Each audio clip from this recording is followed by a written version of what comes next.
لیکن میں یہ پوچھتا ہوں کہ دین ہے کیا؟ کس چیز کو دین کہتے ہیں؟ نماز روزہ حج و زکوٰۃ کرنے والا، ٹوپی داڑھی رکھنے والا، جبہ امامہ پہننے والا دین اس کا نام ہے؟ نہیں، بمصطفیٰ برساں خیش کے دی ہماؤست۔ اقبال نے کہا ہے کہ اپنے آپ کو نبی پاک کے قدموں تک پہنچا دے، یہی دین ہے۔ گرب او نہ رسیدی تمام بو لہبیست، اور اگر وہاں تک نہیں پہنچ سکے تو پوری زندگی ابو لہب کی طرح ہے۔ اب پتہ یہ چلا کہ زندگی دین کیا ہے؟ نبی پاک صلی اللہ تعالی علیہ وسلم کے قدموں پر مر مٹنا، یہی دین ہے۔ وہاں تک اگر نہیں پہنچ سکا تو دین بھی نہیں ہے۔ تو اب یہاں سے ذمہ داری کے ساتھ کسی کو دیندار کہنا، ہر داڑھی والے کو اور ہر ٹوپی والے کو اور ہر حج کر کے آنے والے کو ہی دیندار کا لقب نہ دیا جائے۔ دیندار وہ ہے جو نام مصطفیٰ پر گردن قربان کرنے کو بھی تیار رہتا۔ دیندار وہ ہے، دین اصل یہی ہے۔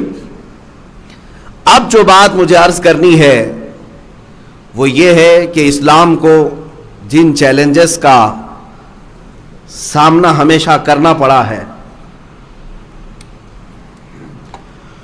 وہ روز اول سے ہی، پہلے دن سے ہی اسلام کو ان چیلنجز کا مقابلہ کرنا پڑا ہے۔ جھوٹی افواہیں پھیلانا اسلام کے خلاف، بانی اسلام محمد رسول اللہ صلی اللہ تعالی علیہ وسلم کی ذات کو ٹارگٹ کرنا، غریب مسلمانوں کی موب لنچنگ کرنا، یہ پہلے دن سے چلا ہے۔ یہ چیلنجز جو ہے آج کے نہیں ہیں۔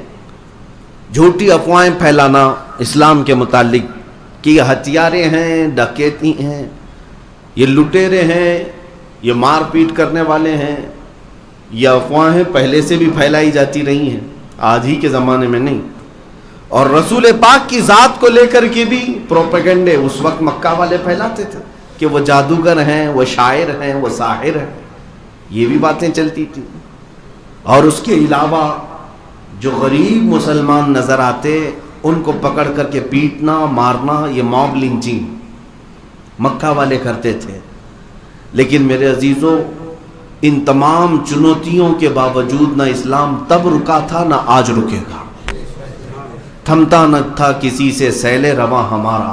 اقبال نے کیا ہی خوب کہا ہے، کچھ بات تو ہے کہ مٹتی نہیں ہستی ہماری، کچھ بات تو ہے کہ مٹتی نہیں ہستی ہماری، صدیوں رہا ہے دشمن دور زماں ہمارا، اور توحید کی امانت سینوں میں ہے ہمارے، آسان نہیں مٹانا نام و نشاں ہمارا۔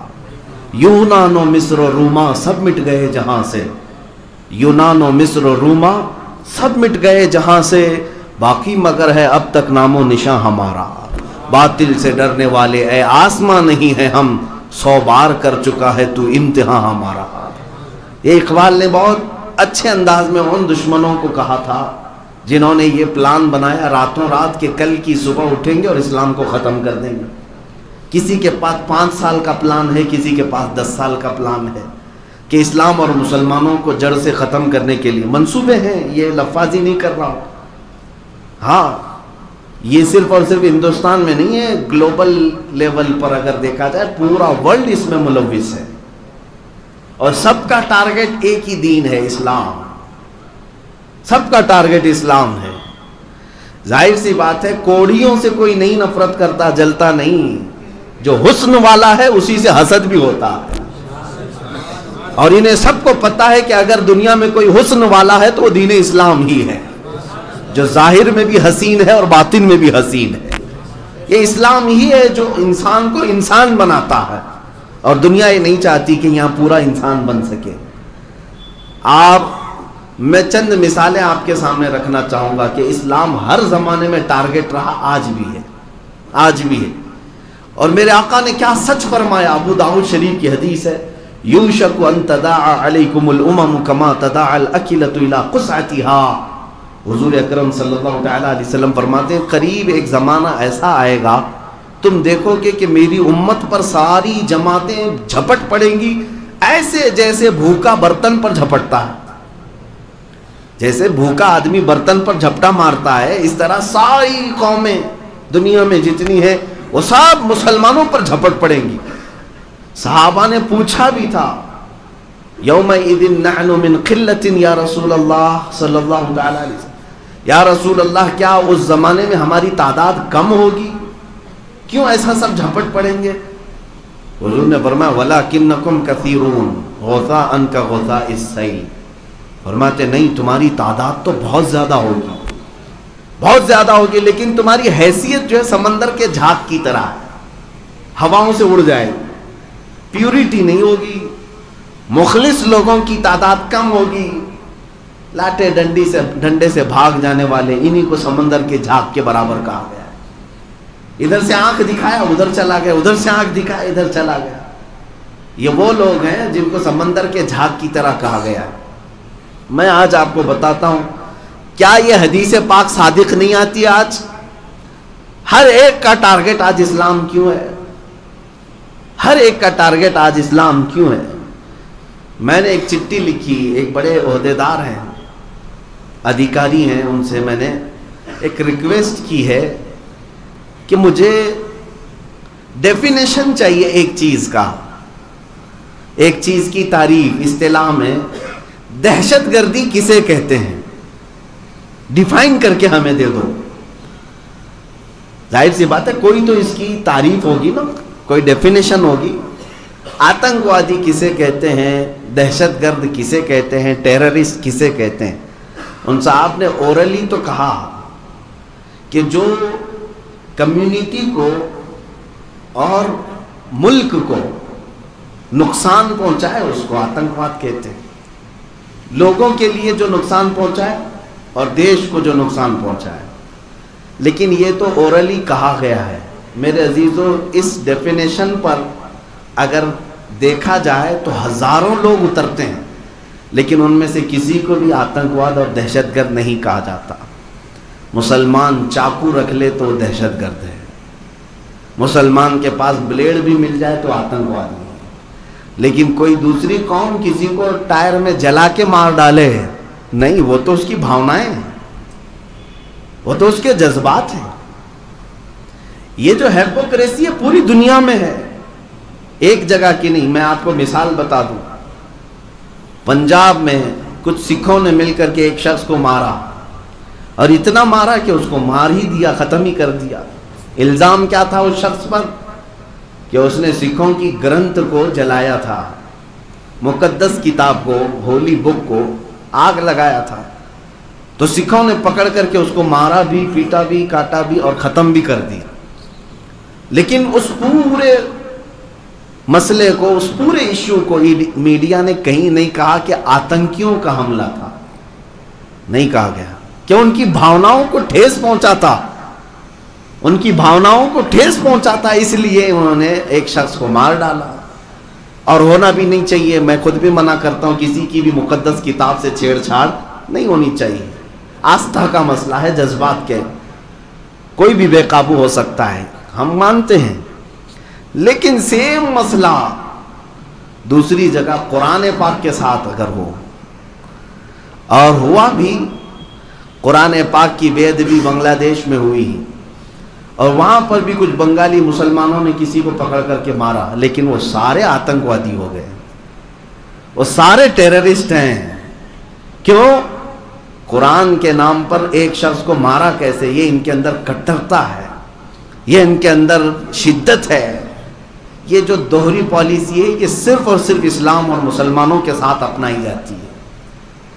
آج تک آپ نے کبھی کمپیئر کر کے دیکھا کہ دنیا میں سب سے زیادہ قتل کون کرواتا ہے اور کس کے ذریعے سے ہوئے ہیں؟ میں اپنے ڈیٹا کو نہیں بتاتا، ان کے ذریعے سے، ان کے دوارا نکالے گئے ڈیٹا اور آنکڑوں کو ہی اگر رکھوں، امریکہ کے ذریعے سے جو جنگیں نافذ کی گئی ہیں، کروڑوں لوگوں کی جانیں جا چکی ہیں، وہ چاہے عراق ہو، چاہے وہ افغانستان ہو، ویتنام ہو، یا دیگر کنٹریز میں جو لوگ مرے ہیں جنگوں میں، فرسٹ ورلڈ وار میں، سیکنڈ ورلڈ وار میں، دونوں ملا کر کے 6 کروڑ سے زیادہ لوگوں کی موتیں ہوئی۔ یہ ساری موتوں کا ذمہ دار آج تک کبھی دہشت گرد نہیں کہلایا، کبھی آتنکواد اس کو نہیں کہا جاتا۔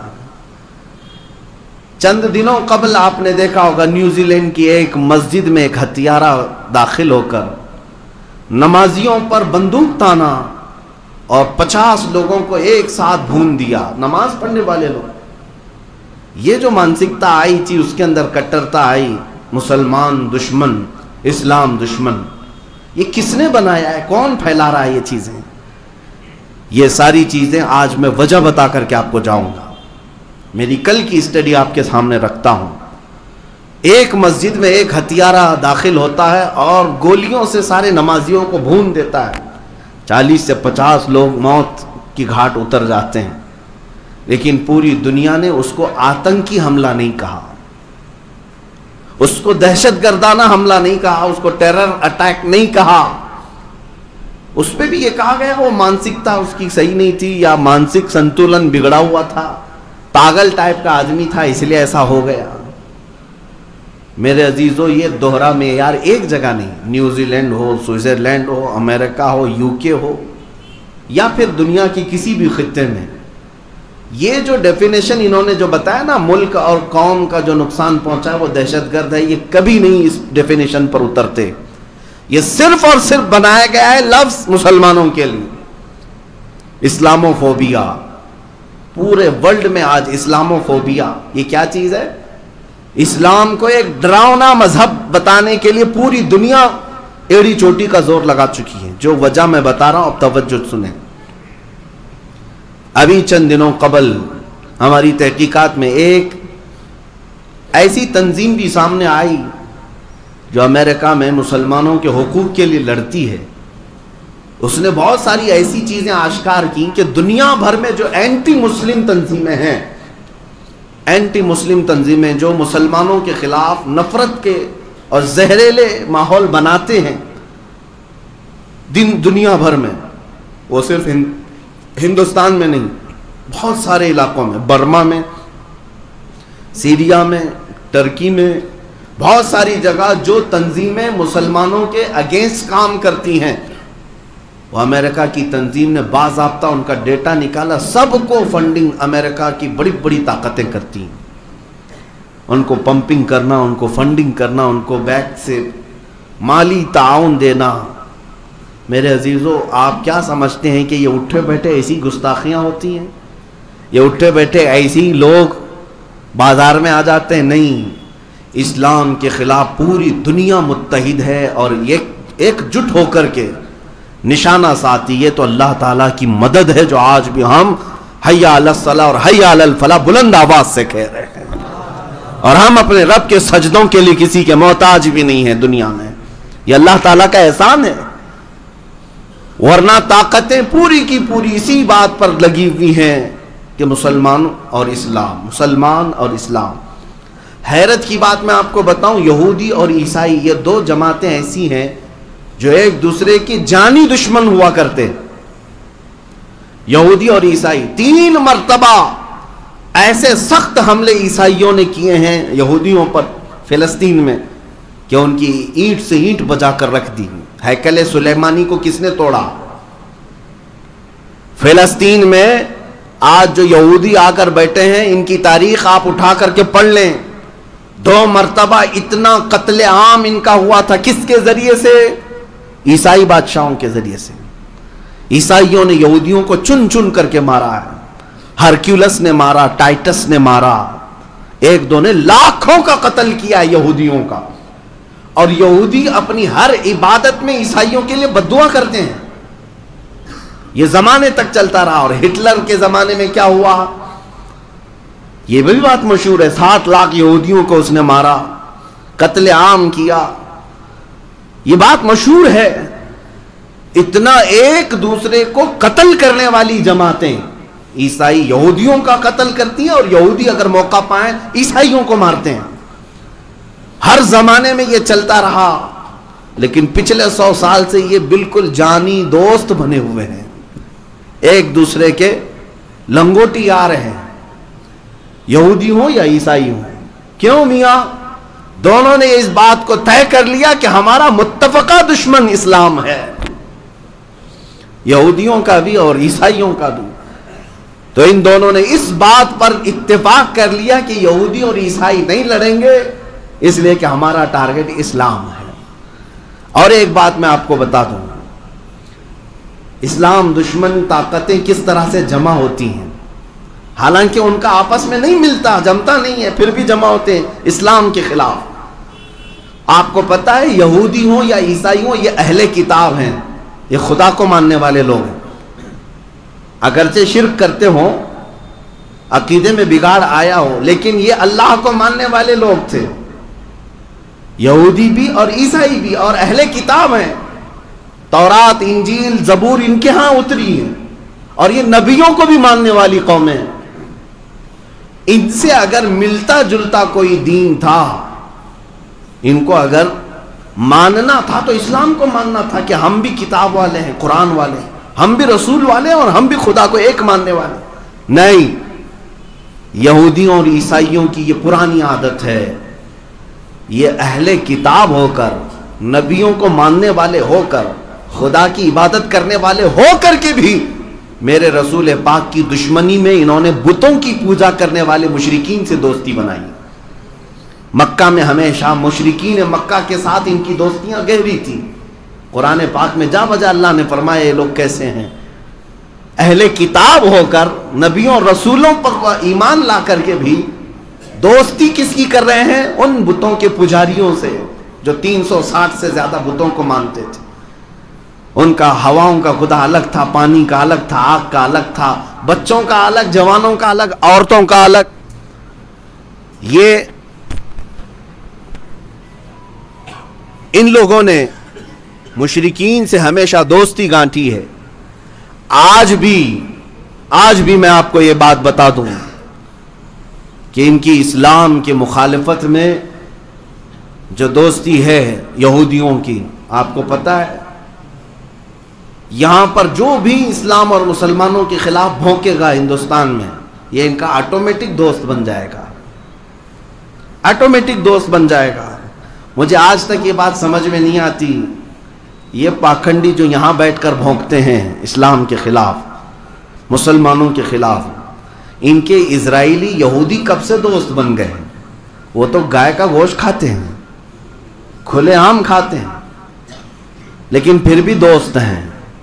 وہ ان کے خداؤں کو برا بھلا کہتے ہیں، وہ آئیڈل ورشپرز کو گالی دیتے ہیں، پھر بھی دوست ہیں۔ یہودی ان کے دوست ہیں، نہ ان کے بھگوانوں کو مانتے ہیں، نہ خداؤں کو مانتے ہیں، نہ ان کی ماتا کو مانتے ہیں، بلکہ ماتا کو کھاتے ہیں۔ اس کے باوجود ان کے گہرے دوست ہیں۔ کیوں؟ اس لیے کہ دشمن ایک ہے، اسلام۔ مسلمانوں کو ٹارگٹ کرنا ہے، اسلام کو ٹارگٹ کرنا ہے، اس لیے وہ بھی بھائی ہیں، یہ بھی بھائی ہیں۔ اے مسلمانوں، میں آپ کو یہی دنیا کی ہیپوکریسی آپ کو سمجھانا چاہتا ہوں۔ یہ جو سیکولرزم کا دعویٰ کیا جاتا ہے، سیکولرزم اور آزادی رائے، یہ سب باتیں کیا ہیں جانتے ہیں؟ Freedom of speech, freedom of expression. یہ دنیا نے جو نئی نئی چیزیں ایجاد کی ہیں، یہ صرف اور صرف مسلمانوں کے خلاف بھونکنے کے لیے۔ یعنی آپ نبی پاک کی شان میں گالیاں دیں تو دنیا یہ کہے گی فریڈم آف اسپیچ ہے، آزادی ہے بولنے کی ہر ایک کو، لیکن پکڑ کر کے ان کے پرائم منسٹر یا پریزیڈنٹ کے خلاف کچھ بولو تو دوسرے دن اندر ہو جائیں گے۔ کیوں؟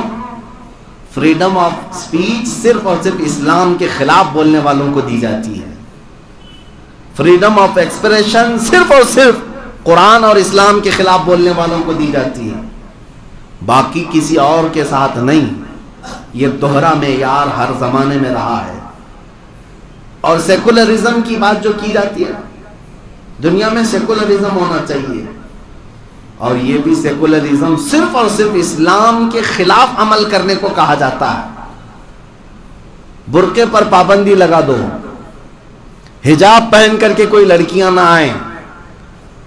کالجز میں ابھی کرناٹک میں بھی یہ مسئلہ چل رہا تھا، ان سے پوچھا جائے تو صرف بات یہ یہاں سیکولرزم ہے، مذہبیت نہیں آنا چاہیے، سب جس طرح سے جی رہے ویسے رہو۔ یہ سیکولرزم صرف برقعے اور حجاب کے لیے کیوں ہے؟ کبھی کسی عیسائی نن کے خلاف تو بات نہیں ہوئی آج تک، عیسائی عورتیں بھی پورے حجاب میں رہتی ہیں، نہیں دیکھا ان کی عورتوں کو؟ وہ صرف چہرہ کھلا رکھ کر باقی پورا پہنتی ہیں۔ آج تک دنیا میں ان عورتوں کے خلاف نہ کسی گورنمنٹ نے کوئی رول پاس کیا، نہ کسی مال نے پابندی لگائی، نہ کسی کالج یا یونیورسٹی نے یہ کہا کہ آپ نن ہیں تو یہ پہن کے نہیں آ سکتی۔ یہ سیکولرزم بھی صرف اور صرف مسلمانوں کے خلاف استعمال کیا جاتا ہے۔ جاب دینے کے لیے داڑھی چھلا کر کے آؤ، آپ داڑھی منڈا کر کے آؤ۔ مجھے یہ سمجھ میں نہیں آتا مسلمان کی داڑھی میں کیا کانٹے لگے رہتے ہیں جو ان کو بہت چبھتے ہیں؟ ہاں سیکولرزم ہے، ہمارے ہاں سیکولرزم ہے، آپ داڑھی نکال کر کے آؤ، جیسے سارے لوگ ہیں ویسے ہیں۔ سیکولرزم کا یہ چوغا صرف اور صرف مسلمانوں کے خلاف استعمال کیا جاتا ہے، لیکن ایک پنجابی سکھ داڑھی رکھ کر کے پرائم منسٹر بھی بن سکتا ہے، اس سے نہ پگڑی اتاری جاتی ہے اور نہ داڑھی اتاری جاتی ہے۔ یہ کیا ہے؟ اس کو کہتے ہیں ہیپوکریسی، منافقت۔ پوری دنیا دغلے پن پر اتری ہوئی ہے، مسلمان اس بات کو کیوں نہیں سمجھتے؟ میرے عزیزوں، میری ان باتوں کا خلاصہ ایک ہی ہے، جب تمہیں پتا ہے کہ تم ہی ان کے ٹارگٹ ہو، تم ہی ان کے نشانے پر ہو، تیری کٹھری تاکی ہے اور تو نے نیند نکالی ہے۔ اعلیٰ حضرت نے کیا خوب کہا ہے، آنکھ سے کاجل صاف چرا لے یہاں وہ چور بلا کے ہیں، تو کہتا ہے میٹھی نیند ہے تیری مت ہی نرالی ہے۔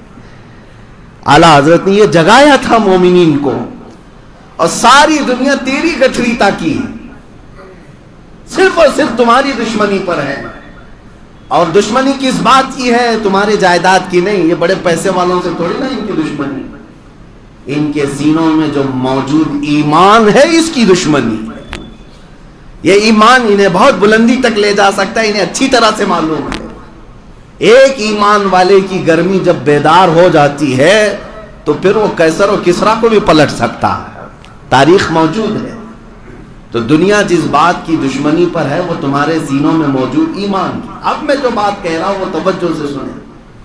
جب آپ کو پتا ہے کہ پوری دنیا مجھے ہی ٹارگٹ پر رکھی ہوئی ہے، پوری دنیا کو میرے ہر عمل سے تکلیف ہے، تو کیوں میں ان کو راضی کرنے کے لیے کبھی داڑھی نکالوں، کبھی ٹوپی چھپاؤں، کبھی لباس بدل دوں، کبھی جو ہے سیکولر بن کر کے آ جاؤں کہ نہیں میاں تم بھی ہمارے ہم بھی ہمارے؟ تمہیں پتا ہے تمہارے پورے کے پورے بدل جانے سے بھی یہ دنیا تم سے راضی نہیں ہوگی، اس لیے صرف اور صرف تمہارے پاس راستہ ایک ہی بچتا ہے۔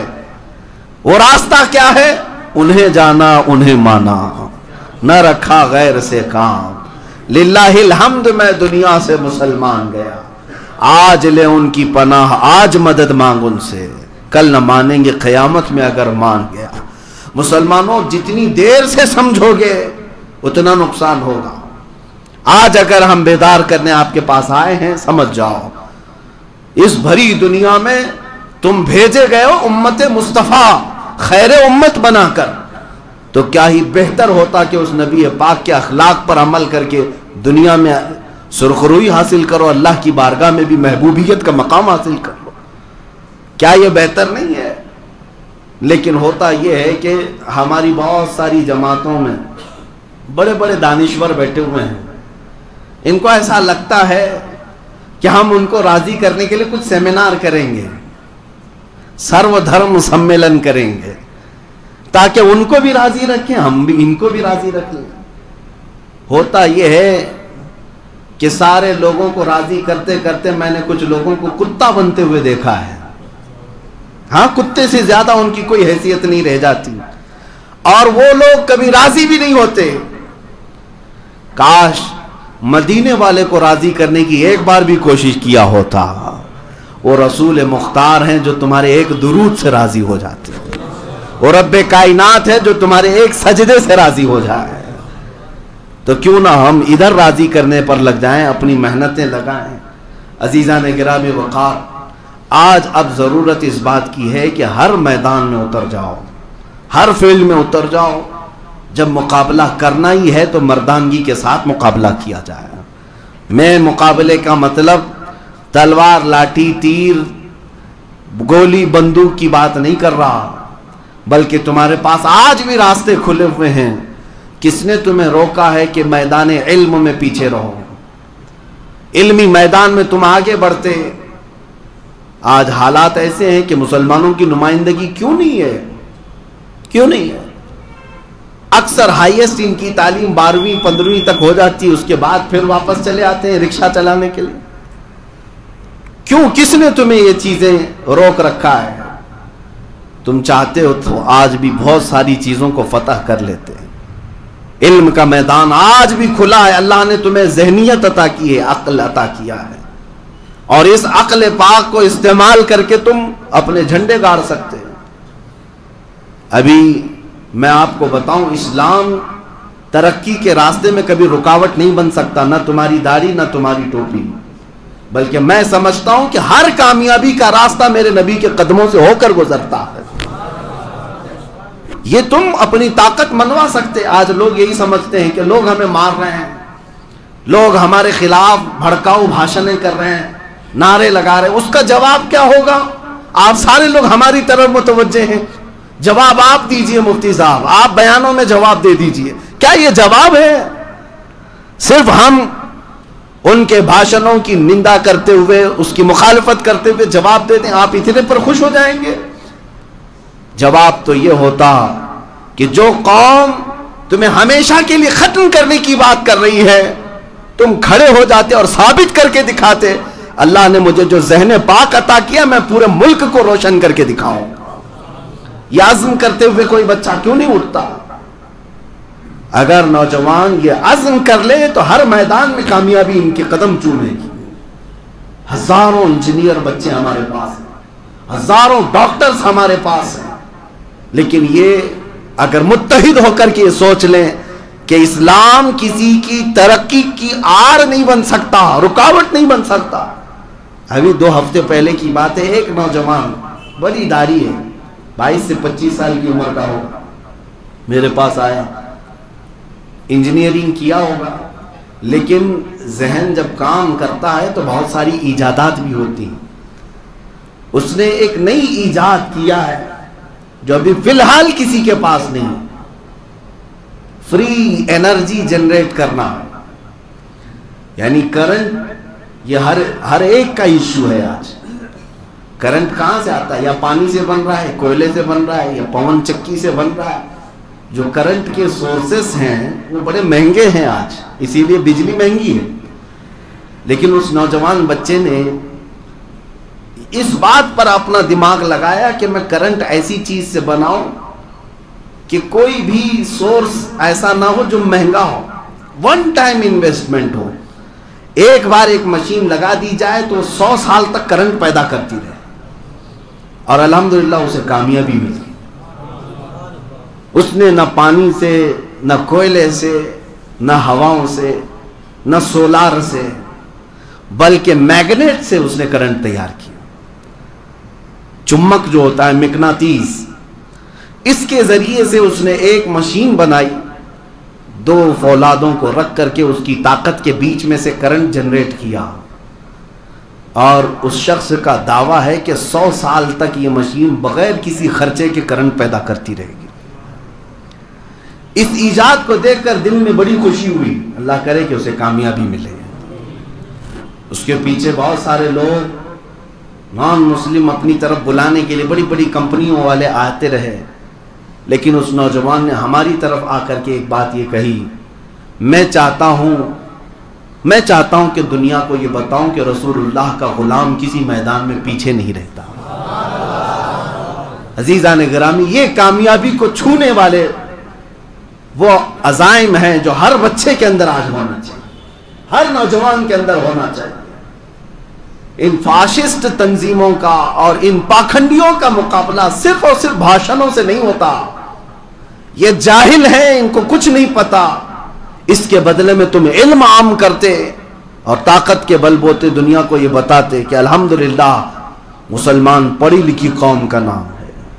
آج یہ عہد کر کے اٹھو کہ ہمارے گھر کا کوئی بچہ جاہل نہیں رہے، ہمارے گھروں میں کوئی بھی بچہ جاہل نہیں رہے. یہ تنظیمیں جو بنتی ہیں بہت ساری، عرس کمیٹی، کھچڑا کمیٹی، نیاز کمیٹی، کیا انہی کاموں کے لیے ساری کمیٹیاں ہیں؟ کچھ کمیٹیاں اس بات پر بھی بنتی کہ ہمارا بچہ جہاں تک آگے جائے ہم سب اس کے سپورٹ میں کھڑے رہیں، من نہ کردم شما حضر بکنیت۔ اگر بڑے لوگ آج ایسے ہیں کہ جن کو پڑھنے کا موقع نہیں ملا تھا اور اللہ تعالیٰ نے آج مال و دولت قوت عطا کیا ہے تو خود نہیں کر سکے تھے، تو ان بچوں پر اپنی محنت صرف کرو تاکہ وہ تمہارا ہی نہیں بلکہ پورے دین اسلام کا نام روشن کر سکیں۔ ایک زمانہ تھا 90 کی دہائی میں، آپ کو پتا ہے ایک پنجابی سکھ، انہوں نے مجھ سے خود کہا کہ مولانا آج جس طرح سے آپ کو آتنکوادی کہہ رہے ہیں 20-25 سال پہلے ہم کو کہتے تھے۔ 30 سال پہلے کی بات ہے کہ جہاں کوئی پنجابی نظر آئے، سکھ نظر آئے، اس کو خالستانی، اس کو آتنکوادی، اس کو ٹیررسٹ کہا جاتا تھا۔ یہ مشہور ہے بات، ان کو بہت شک کی نگاہ سے دیکھا جاتا تھا۔ لیکن اس قوم نے سنگھرش کیا اور سٹرگل کیا، محنت بھی کیا، اپنی کمیونٹی کو اوپر لے جانے کے لیے انہوں نے اپنی آئیڈینٹی کبھی نہیں کھوئی، اپنی شناخت نہیں بدلی، اور محنت کر کے اپنے ہی قوم کے لوگوں کو کہاں تک، ہندوستان کے پرائم منسٹر کی کرسی تک بھی پہنچایا۔ آج کوئی نہیں کہتا، وہ کسی پولیس کو پکڑ کر کے سرے عام مار بھی ڈالے ہیں۔ دلی کی سڑکوں پر دیکھا ہے لوگوں نے کہ سکھوں نے کیا آتنک مچایا تھا، لیکن پھر بھی آتنکوادی نہیں کہلائیں گے، وہ ٹیررسٹ نہیں کہلائیں گے۔ وہ سارے لوگوں پر ٹریکٹر چڑھا کر کے لال قلعے پر جھنڈا بھی چڑھا دیں، آتنکوادی نہیں ہیں، وہ دیش بھکت ہیں۔ دنیا طاقت کی زبان جانتی ہے، دنیا صلاحیتوں کو ہی مانتی ہے۔ تم کروڑوں کی تعداد میں ہو، دنیا تمہیں کیڑے مکوڑوں کی طرح سمجھتی ہے۔ اس لیے میرے عزیزو، آج ضرورت اس بات کی ہے جو میرے مصطفیٰ کریم صلی اللہ تعالیٰ علیہ وسلم نے انقلاب لا کر دکھایا تھا دنیا کو۔ جانتے ہیں حضور پاک نے سب سے بڑا ریولیشن جو پیش کیا دنیا میں، وہ علم کا انقلاب تھا، علم کا انقلاب۔ عرب میں لوگ جاہل تھے، قلم پکڑنا نہیں جانتے تھے، نبی پاک صلی اللہ تعالیٰ علیہ وسلم نے اس زمانے میں علم کو عام کیا۔ آج اسی بات کی ضرورت ہے، اپنی قوم کو جواب دینا ہے تو علمی میدان میں آگے بڑھو۔ ہمارے وہ انجینئرز بچے، ہمارے وہ ڈاکٹرز نئی نئی ایجادات کے ذریعے سے اپنے ملک کو بھی اور اپنے دین کو بھی روشن کریں، اور دنیا کو یہ بتائیں کہ نبی پاک کا غلام کسی میدان میں پیچھے نہیں رہ سکتا۔ دنیا تانا دیتی ہے تو تم تانے سن کر کے اپنے آپ میں نروس کیوں ہو جاتے ہو؟ جواب دینے کے لیے محنت کی ضرورت ہے۔ آپ ہر میدان میں محنت کریں، ہر میدان میں محنت کریں۔ ایک ہی بات میں آپ کو بتا دوں، جب طلب ہوتی ہے تو ہر چیز حاصل بھی ہوتی ہے۔ آج میں ان بچوں کو جانتا ہوں جن کو اللہ نے ذہن سلیم عطا کیا ہے، عقل پاک عطا کیا ہے، وہ اگر تھوڑی سی محنت کر لیں تو بہت عروج اور ترقی کو پہنچ سکتے ہیں اور دنیا کو جواب بھی دے سکتے ہیں۔ IAS میں کتنی نمائندگی ہماری ہے، IPS میں ہماری کتنی نمائندگی ہے، پولیس ڈپارٹمنٹ میں ہماری کتنی نمائندگی ہے، عدلیہ میں، ججز میں ہماری نمائندگی کتنی ہے۔ کیوں نہیں جانا چاہتے بچے؟ مین سٹریم سے کیوں ہٹے ہوئے ہیں؟ کیا سارے ڈپارٹمنٹ کسی دوسری قوم کے لیے؟ نہیں میرے عزیزو، محنت تم نہیں کرتے اور پھر تانا یہ کیوں دیتے ہو کہ صرف تعصب کیا جاتا ہے؟ نہیں، تمہاری صلاحیتوں کو ماننا پڑے گا دنیا کو۔ تم صلاحیتیں لے کر کیا ہو؟ ابھی 2 سال پہلے جامعہ اشرفیہ مبارک پور کے پڑھے ہوئے ایک عالم دین نے امتحان پاس کیا اور IAS آفیسر بنے، مولوی صاحب، مولانا مصباحی IAS آفیسر۔ انہوں نے ظاہر سی بات ہے ٹارگٹ بنایا ہوگا اور محنت کی اور کامیابی آئی۔ اور کبھی بھی یہ دین اسلام یا داڑھی ٹوپی تمہاری آڑ نہیں بن سکتی، ایک بات یاد رکھ لیں۔ جب طے کر لو کہ مجھے اس ٹارگٹ کو پہنچنا ہے تو اللہ تعالیٰ راستے خود ہی کھول دیتا ہے۔ امام اعظم ابو حنیفہ رحمۃ اللہ علیہ کے پاس ان کے شاگرد امام محمد مشہور ہیں، چھوٹی عمر میں آ گئے تھے، چھوٹی عمر میں آئے تھے کہ امام اعظم کا شاگرد بننا ہے، اور امام اعظم ابو حنیفہ چھوٹے تھے، یہ داڑھی بھی نہیں تھی تو اپنے شاگردوں میں نہیں بٹھایا، کہا کہ بیٹا ابھی نہیں، اور تھوڑے دن کے بعد.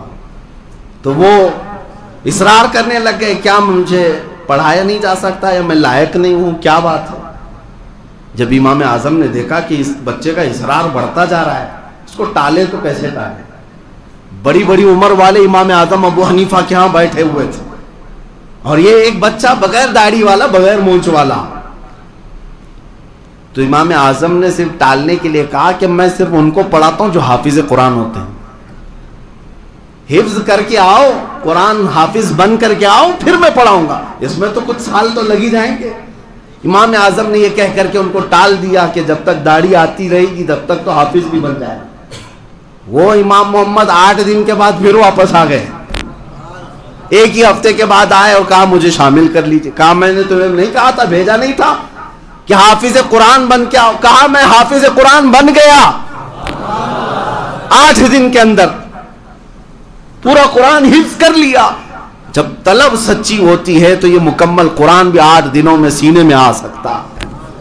میرے عزیزوں، پھر دنیا کی کون سی ایسی چیز ہے جو تم حاصل نہیں کر سکتے؟ کون سا ایسا تخت ہے اور کون سی ایسی کامیابی ہے جس کو چھو نہیں سکتے؟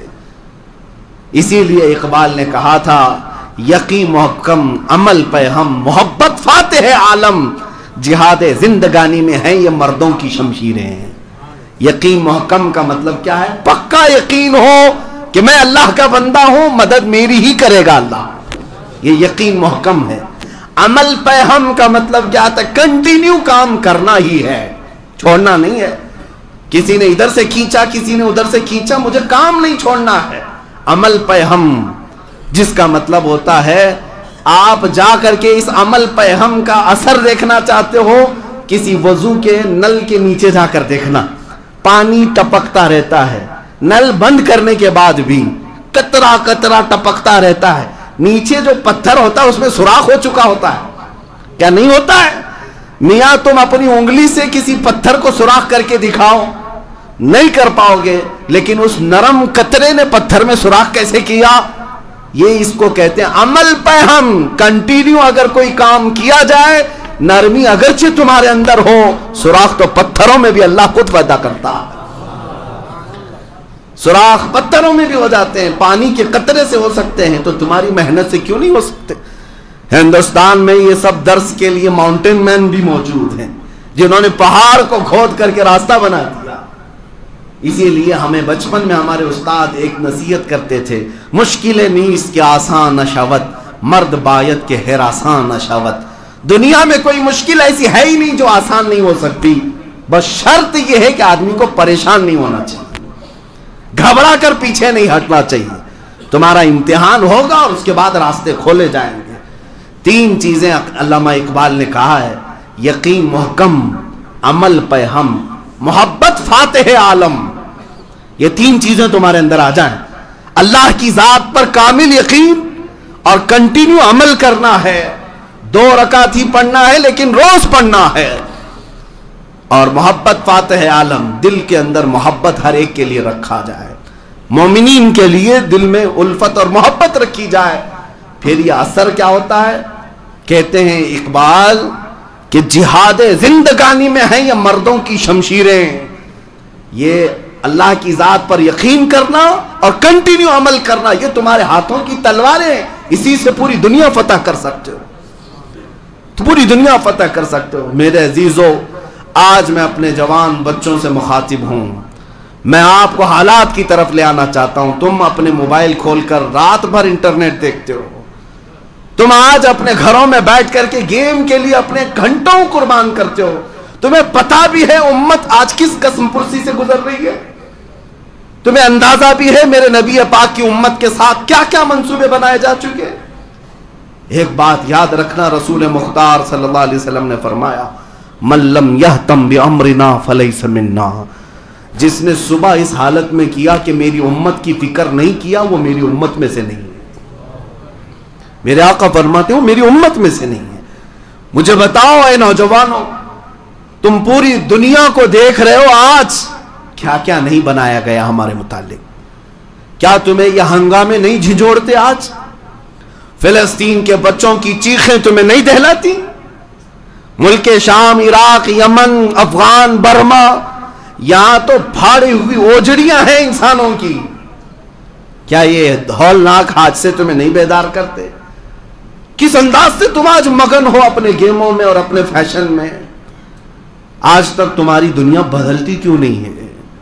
اسی لیے شاعر نے کہا تھا، جگہ جگہ کے تھک چکے ہیں تمہیں یہ ہنگامے، نشاط لذت خواب گراں بدل ڈالو. نبی پاک کی امانت ہو تم، سوچ کیوں نہیں رہے تمہارے پڑوس میں کیا ہو رہا ہے؟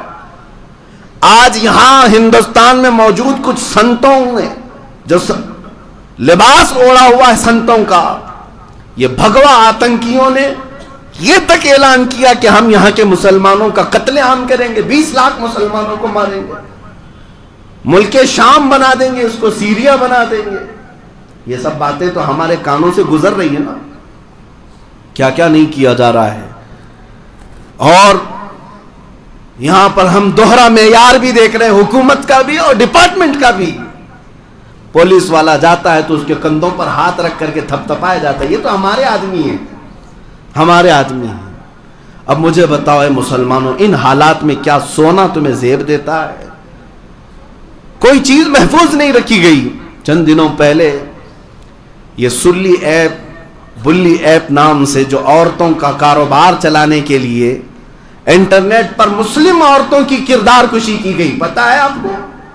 18 سال، 19 سال، 20 سال، 21 سال کے نوجوان جنہوں نے ایپلیکیشن بنا کر کے ڈاؤن لوڈ بھی کروا دیا ہزاروں لوگوں سے. اس میں ہے کیا؟ نام چین مسلمان عورتوں کے ریٹ لگائے گئے ہیں. اس کا 1 لاکھ روپے، اس کے 50,000 روپے، اس کے 2 لاکھ روپے.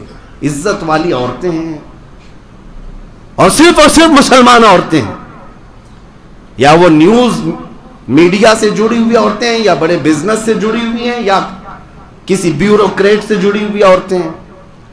ان عورتوں کی پوری لسٹ نکال کر کے ایپ بنایا گیا کہ ان کی ڈیل ہو. نیلامی کی جا رہی ہے. مجھے وہ بات امام غزالی کی یاد آتی ہے. میں آج سے 8 سال پہلے ہبلی میں یہ بات اپنے مطالعے کی روشنی میں کہا تھا. امام نے کہا تھا، اے لوگو، اگر نبی پاک کی گستاخی تمہارے سامنے ہونے لگے اور تم خاموش رہ گئے تو اس دن کا انتظار کرنا جب تمہاری ماں اور بہنوں کی سر عام نیلامی کی جائے گی اور تم کچھ نہیں کر سکو گے. تمہاری ماں اور بہنوں کو سڑکوں پر بیچا جائے گا، تم کچھ نہیں کر سکو گے. وہ حالات تو دیکھ رہے ہیں نا آج آگے. انٹرنیٹ کی دنیا پر ہماری ماں اور بہنوں کو نہیں بیچا جا رہا ہے، ان کی بولیاں لگائی جا رہی ہیں. سائبر کرائم نام سے پولیس ڈپارٹمنٹ میں ایک پورا عہدہ موجود ہے. یہ چاہیں تو 5 منٹ کے اندر ان ایپلیکیشنز کو ختم کر سکتے ہیں، اریسٹ کر سکتے ہیں. کسی کی تو پشت پناہی ہوگی، کسی کی تو. اور دھرم کے نام پر مسلمانوں کے قتل عام کی بات کی جائے، ان کی گرفتاری نہیں ہوتی. قرآن عظیم کی سر عام توہین کی جائے، انہیں کھلے چھوڑ دیا جاتا ہے. یہ سارے حالات تمہارے جگانے کے لیے ہیں. اے میرے عزیز بچوں، اٹھو، بیدار ہو جاؤ. تم آج بیدار ہو جاؤ. نبی پاک صلی اللہ تعالی علیہ وسلم تک تمہارے اعمال پہنچائے جا رہے ہیں. فرشتے بتاتے ہیں ہر ہفتے جا کر نبی پاک کی امت کے حالات. جس دن ہمارے حالات بتا رہے ہوں گے فرشتے حضور کو جا کر کہ یا رسول اللہ، آپ کی امت کی بچیوں عورتوں کا ریپ کیا جاتا ہے، آپ کی امت کا جوان رات بھر کھیل کود میں مصروف رہتا ہے، دن لہو میں کھونا تجھے، شب صبح تک سونا تجھے، شرم نبی خوف خدا یہ بھی نہیں وہ بھی نہیں. میرے عزیز بچوں، آج میں جو کچھ بولتا ہوں یہ کوئی میری روایتی تقریریں نہیں ہیں. میں کوئی پیشاور مقرر بھی نہیں ہوں. پتہ نہیں میری زبان کب تک آزاد ہے اور کب ختم ہو جائے ہمیشہ کے لیے. مجھے بھی اس بات کا اندازہ نہیں کہ ساری فاشسٹ تنظیمیں اور طاقتیں میری گردن دبوچنے کے لیے انتظار میں بیٹھی ہیں کہ بہت اپنی قوم کو اٹھاتا ہے، بیدار کرتا ہے یا بولتا ہے. لیکن میں صرف اور صرف اتنا چاہتا ہوں، جس دن میں قبر میں جا کر سوؤں تو کم سے کم مجھے اتنا پچھتاوا تو نہ ہو کہ اللہ نے زبان دی تھی، طاقت دی تھی، چاہتا تو امت کو یہ امانت دے سکتا، نہیں دے کر کے آیا. اس بات کا پچھتاوا نہ ہو. اسی لیے میرے عزیزوں تمہارے سامنے کھل کر کے بول لیتا ہوں، اور آخر میں صرف اتنا ہی میسج دوں گا، آج لے ان کی پناہ، آج مدد مانگو سے، اس رسول پاک کی طرف لوٹ آؤ، اسی میں کامیابی ہے۔ دنیا نے تمہیں بیوقوف بنا رکھا ہے، تمہیں پھٹی ہوئی جینز پہنا کر کے نچاتی اور کہتی ہے کہ تم فیشنیبل ہو، تمہیں چوٹیاں رکھوا دیا، تمہارے کانوں میں بالیاں پہنا دیا، تمہارے ہاتھوں میں بنگڑیاں پہنا دیا، اے نوجوان تو بیوقوف بن رہا ہے، دنیا تجھے مرد سے ہجڑا بنا دی اور عورت تک بنا دیا، اور تم پھر بھی کھلے عام فیشن کے نام پر ناچ رہے ہو، تمہیں پتہ ہی نہیں یہ جنگل کے درندے بنانے پر تلے ہوئے ہیں۔ آپ نہیں دیکھتے مصر کی سرزمین عرب سرزمین ہے، ایک عالم دین نے آ کر کے کہا کہ یہاں پر ایک پارٹی چلتی ہے جس میں وائف سوائپنگ ہوتی ہے، مجھے پتہ ہی نہیں تھا یہ کیا ہے۔ وائف سوائپنگ کا مطلب یہ ہے کہ ہر آدمی اپنی عورت کے ساتھ پارٹی میں آئے گا، 10 جوڑے ہوں 20 جوڑے ہوں، لیکن وہاں پر اپنی اپنی کار کی چابی رکھ کر کے گھمائی جائے گی، جو جس کی چابی اٹھائے گا اس کی بیوی کو لے کر رات گزارے گا، اس کو وائف سوائپنگ کہتے ہیں۔ یہ فیشنیبل لوگوں کی پارٹیاں ہیں۔ دنیا جنگل راج پیدا کرنا چاہتی ہے۔ اٹلی کی سرزمین پر ایک نے کورٹ میں مقدمہ کیا کہ میری بہن مجھے پسند ہے، میں اسی کے ساتھ شادی کر کے رہنا چاہتا ہوں، اسے اجازت دی گئی۔ ہالینڈ میں، نیدرلینڈ میں اور خود انڈیا میں مرد اس کے ساتھ رہنے پر قانونی حق مانگ رہا ہے کہ مجھے عورت اچھی نہیں لگتی اور میں مرد کے ساتھ ہی پوری زندگی گزاروں گا۔ ہومو سیکسولیٹی، گےازم کو یہاں پر پروموٹ کیا جاتا ہے۔ دنیا کیا بنانا چاہ رہی ہے انسانوں کو؟ ارے جنگل کے درندے بھی جو ہے یہ کام نہیں کرتے جو انسانوں سے یہ سب کروانا چاہتے ہیں۔ ہماری بہنوں کو پورا لباس اتار کر کے نچایا گیا، اور اگر اس پر ہم بولیں تو ان کو لگتا ہے فنڈامنٹل ہے، پرانے خیالات کا آدمی ہے، عورتوں کے لباس سے چڑھتا ہے۔ اے میری نوجوان بچی، تیری لباس سے میں کیوں چڑھوں؟ تجھے پتا بھی نہیں کہ تجھے جنگلی بنانے پر یہ دنیا تلی ہوئی، تیرے پورے لباس کو اتار دیا انہوں نے، حیوانوں نے، اور تم اس کو فیشن کا نام دے رہے ہو۔ اسی لیے اے مسلمانوں، تمہاری کامیابی ان دنیا داروں کے پیچھے چل کر ہرگز نہیں، ہرگز نہیں۔ مولا نے قرآن میں سب فرما دیا، لقد کان لکم فی رسول اللہ اسوۃ حسنہ، بے شک تمہارے لیے اللہ کے رسول کی زندگی میں بہترین نمونہ ہے۔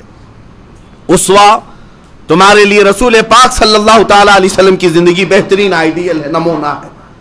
اسی لیے میں عورتوں سے بھی گزارش کروں گا، دیکھنا ہو تو سیریل اور فلموں کی نچنیوں کو نہ دیکھنا، اگر دیکھنا ہو تو سید الانبیاء کی دختر پاک کو دیکھنا، سیدہ کائنات فاطمۃ الزہرا سلام اللہ علیہا کی زندگی کو دیکھو، جن کے متعلق حدیث میں بھی ہے آج تو آج ان کی عزت ہے، کل قیامت کے دن بھی جب وہ گزر رہی ہوں گی 70,000 مومنہ عورتوں کے جھرمٹ میں، اس وقت بھی محشر میں ایک فرشتہ اعلان کر رہا ہوگا، یا اہل محشر غضوا ابصارکم فإن فاطمة بنت محمد تمر إلى الجنہ، اے محشر میں موجود لوگوں اپنی آنکھیں نیچی کر لو، اس لیے کہ محمد رسول اللہ کی بیٹی فاطمہ جنت کی طرف جا رہی ہے۔